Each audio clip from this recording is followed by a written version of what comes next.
राज्याच्या पर्यावरण मंत्री पंकजा मुंडे आजपासून 3 दिवसांच्या चंद्रपूर दौऱ्यावर आहेत। पंकजा मुंडेंच्या चंद्रपूर भेटीचं कारण हे चंद्रपूर जिल्ह्यातील वाढतं प्रदूषण असलं तरी सगळ्यांच्या नजरा या भाजप नेते सुधीर मुनगंटीवार आणि पंकजा मुंडे यांच्या भेटीवरच असणार आहेत। पंकजा मुंडे यांनी नेहमीच मुख्यमंत्री देवेंद्र फडणवीस आणि स्वतःच्या भाजप सरकारला लक्ष्य केलं होतं, तर दुसरीकडे भाजप नेते सुधीर मुनगंटीवार देखील आपल्याच सरकारचे सगळ्यात मोठे टीकाकार म्हणून गेल्या काही महिन्यात समोर आले।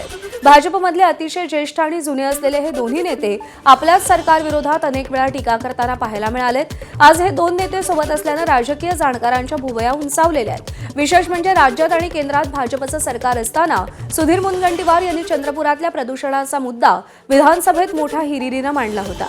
यावर उत्तर देताना पर्यावरण मंत्री पंकजा मुंडे यांनी विधानसभेचं अधिवेशन संपताच 8 दिवसात आपण चंद्रपूर जिल्ह्याचा दौरा करणार अशी घोषणा केली होती। त्याप्रमाणे पंकजा मुंडे आज दिवसभर चंद्रपुरातील अनेक उद्योगांच्या प्रदूषणाच्या दृष्टीनं दौरा करणार आहेत।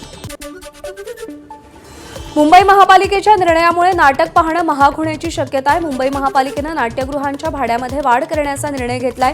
नाट्यगृहांच्या भाड्यामध्ये वाढीच्या निर्णयावर नाट्य निर्मात्यांनी तीव्र आक्षेप नोंदवलाय। याबाबत शिवसेनेनंही आयुक्तांना पत्र लिहित विरोध केलेला आहे।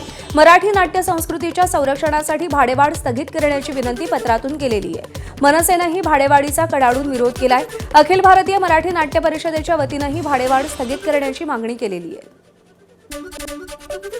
4,000 रुपयाची भाडेवाढ आणि ती दरवर्षी 5% असं त्यांचं प्रपोजल आहे। तुम्ही विचार करा की दरवर्षी 5% म्हणजे 2-3 वर्षात ते भाडं अजून किती वाढेल।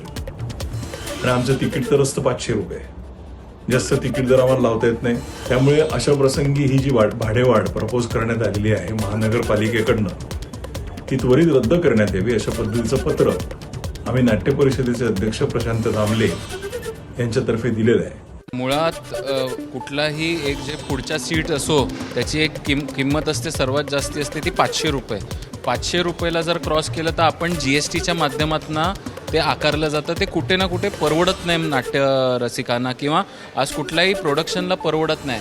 तर ही बाब लक्षात ठेवून आज शिवसेनेने ही पावलं उचलली आहेत की या गोष्टीला स्थगिती देण्यात यावी आणि या गोष्टीला परत कुठेही याच्यात वाढ झाला नाही पाहिजे अशी एक मागणी आम्ही शिवसेनेच्या माध्यमातून ठेवली गेली आहे। हे सगळे चुनावी जुमले असतात त्यांचे। हे भाजपचा नेहमीचा फंड आहे ना। 15 लाख रुपये पण प्रत्येकाच्या खात्यावर टाकणार होते ना 2014ला, कुठे टाकले? नाही टाकले ना। ते मतदान मिळवण्यासाठी करणं त्यांचे जे काय गृहमंत्री आहेत केंद्रातले ते स्वतःच बोलले तो चुनावी जुमला था। तसंच आहे, हा चुनावी जुमलाच आहे। खरं तर मराठी नाट्यगृह जे आहेत आधीच त्याला अवकाळ आली आहे, प्रेक्षक मिळत नाही आहे।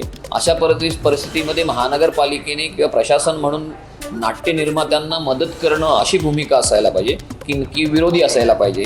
भाव वाढ करणं म्हणजे विरोधी भूमिका आहे आणि त्याला आम्ही कडाडून विरोध करू।